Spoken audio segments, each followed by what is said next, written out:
Perkenalkan, nama saya Arin Papan. Saya akan membahas tentang Kesultanan Perlak. Kesultanan Perlak atau Peu Reau. Latar belakang. Banyak yang beranggapan bahwa Samudra Pasai adalah kerajaan Islam pertama di Indonesia. Semua itu adalah keliru. Dalam banyak literatur sejarah, Kesultanan Islam pertama dan tertua adalah Kesultanan Perlak. Dalam berbagai buku pelajaran sejarah dikatakan, kerajaan Islam pertama di Indonesia adalah Kesultanan Samudra Pasai. Padahal faktanya Kesultanan Perlak telah lebih dulu eksis daripada Kesultanan Samudra Pasai. Kerajaan Perlak berdiri pada tahun 840 sampai 1290 Masehi. Sedangkan kerajaan Samudra Pasai yang sama-sama berada di Aceh berdiri pada tahun 1267 Masehi dan kerajaan ini akhirnya lenyap tahun 1521 Masehi. Kesultanan Perlak atau Kerajaan Perlak diyakini para ahli sejarah merupakan kerajaan Islam pertama di Indonesia yang berdiri di wilayah Aceh Timur. Perlak merupakan suatu daerah yang banyak ditumbuhi kayu atau berasal dari Peu Perlak. Kesultanan ini muncul pada abad ke-9 sampai abad ke-13. Nama Perlak diambil dari nama kayu Perlak. Kayu jenis ini merupakan kayu khas daerah Perlak. Atas dasar inilah kemudian daerah penghasil kayu Perlak disebut negeri Perlak. Sebelum berdirinya Kesultanan Perlak, di wilayah Perlak telah berdiri sebuah kerajaan bercorak Hindu-Buddha yang sederhana yang bernama Kerajaan Perlak.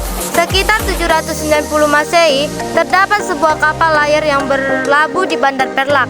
Kapal tersebut dipimpin nahkoda yang berasal dari Khalifah Abbasiyah yang membawa 100 juru dakwah.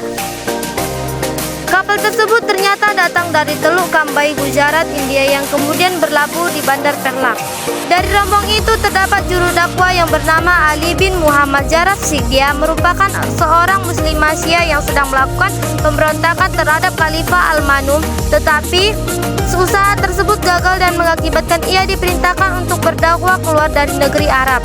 Setelah beberapa waktu tinggal di sana, Ali bin Muhammad Jaraf Sikh dia menikah dengan putri yang berasal dari istana Perlak dan dikaruniai seorang anak lelaki yang diberi nama Alauddin Syed Maulana Abdul Aziz Shah yang merupakan raja pertama yang memerintah Kesultanan Perlak. Beliau menjabat sebagai raja sekitar tahun 864 Masehi. Kehidupan politik dan sistem pemerintahan Kesultanan Perlak. Pendiri sekaligus Sultan pertama Kerajaan Perlak adalah Sultan Alauddin Syed Maulana Abdul Aziz Shah. Ia merupakan keturunan Arab perempuan setempat. Ia merupakan pendiri Kesultanan Perlak pada 1 Muharram 225 Hijriah atau 840 Masehi. Kesultanan Perlak sebenarnya merupakan lanjutan dari kerajaan yang berdiri sebelum kehadiran Islam. Pada awalnya datang rombongan 100 orang dari wilayah Arab di bawah pemimpinan seorang nahkoda khalifah dengan tujuan untuk berdakwah sekaligus menyebarkan Islam. Salah seorang pendakwa itu bernama Ali bin Muhammad Jaraf Sodia. Ia adalah seorang muslimah Syiarin yang melakukan pemberontakan kepada Khalifah Al-Manum. Namun usahanya gagal, alhasil dia diperintahkan untuk berdakwah keluar dari negeri Arab. Rombongan dakwah yang disebut nahkoda Khalifah dari Mekah pun berangkat ke Perlak pada 800 Masehi untuk berdagang dan menyebarkan Islam. Setelah berada di Bandar Perlak, Ali bin Muhammad Jaraf Sodia yang merupakan salah satu rombongan menikah dengan putri Taishir Dewi. Pasangan ini kemudian dikaruniai seorang putra yang diberi nama Alauddin Syed Maulana Abdul Aziz Shah. Suatu saat konflik antar pengikut Sunni dan Syiah terjadi, menyebabkan kerajaan Perlak terpecah menjadi dua pemerintahan. Perlak Baron yang dikuasai oleh pengikut Syiah berpusat di wilayah pesisir, sementara Perlak Tunong yang diperintah oleh pengikut Sunni berpusat di pedalaman kerajaan. Namun saat kerajaan Sriwijaya menginvasi Perlak Baron, kedua pemerintahan ini bersatu kembali. Kemakmuran kerajaan Perlak tercapai pada abad ke-8 melalui keberhasilannya dalam perdagangan. Kehidupan ekonomi Kesultanan Perlak. Kesultanan Perlak dikenal sebagai penghasil kayu Perlak.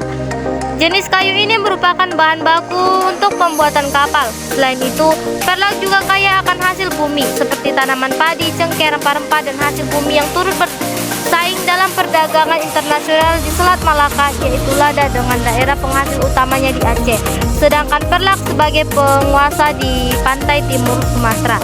Perlak juga menjadi tempat perdagangan karena letak yang strategis di pesisir pantai. Perdagangan maritim dapat menjadi bagian terpenting dalam perekonomian kerajaan Perlak.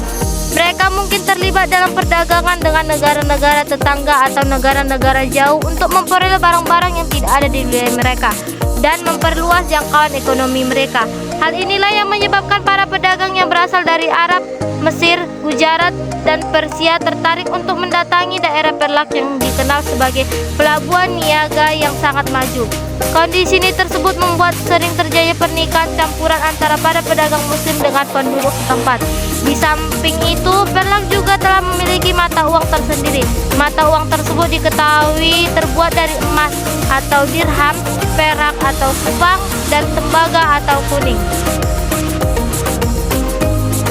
Kehidupan sosial budaya Kesultanan Perlak. Kerajaan Perlak merupakan kerajaan Islam tertua di Indonesia dan memerintah dengan waktu yang cukup lama.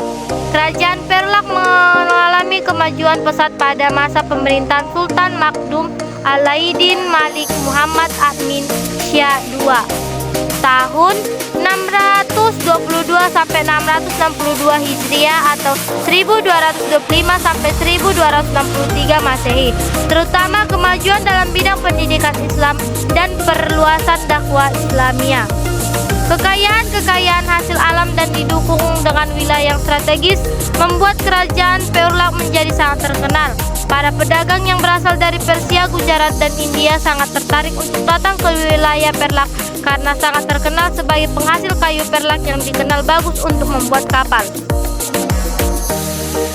Dengan kedatangan para pedagang muslimah dari berbagai wilayah tersebut, tentunya diiringi dengan menyebarnya agama Islam di kerajaan Perlak. Para pedagang tersebut juga menjadi saluran islamisasi untuk menyebarkan ajaran Islam. Para pedagang tersebut tentunya membawa perubahan sosial budaya bagi masyarakat Perlak. Misalnya adalah strategi perdagangan. Selain itu juga terjadi islamisasi melalui pernikahan antar para pedagang dengan pribumi sehingga terjadi adanya akulturasi budaya antar masyarakat Perlak dengan para pedagang Arab tersebut. Nama raja yang pernah memerintah kerajaan Perlak. Demikian dari saya, terima kasih atas perhatiannya.